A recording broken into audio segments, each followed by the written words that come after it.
Hello! By now we should know about the different layers of the Earth, whether it's the crust, the mantle, the inner core or the outer core. We should also know all about convection currents and the reasons why the Earth's crust is not stable and it moves around.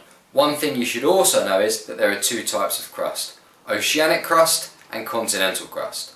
The purpose of this video is to teach you about the different plate boundaries.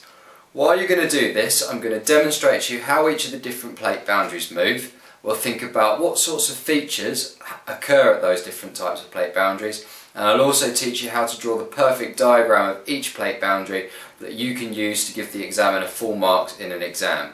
In order to do this, all I need is two things. I need some continental crust and I need some oceanic crust. So my continental crust is going to be represented by a sheet of paper, and my oceanic crust is to be represented by this big heavy A-level textbook.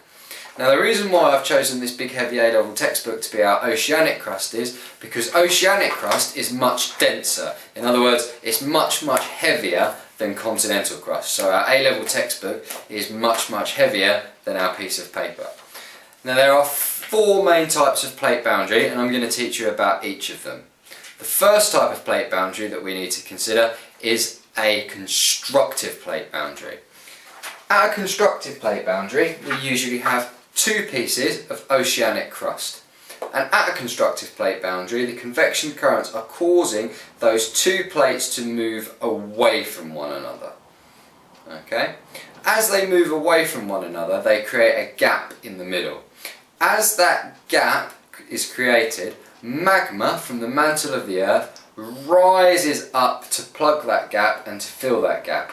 And over time, within that gap, we'll start to see layers and layers of lava forming new, usually volcanic islands. A good example of a constructive plate boundary is Iceland, where you've got the North American plate and the Eurasian plate pulling away from each other. That magma rises up to fill the gaps, and we usually get a layer of lava that creates a volcanic island.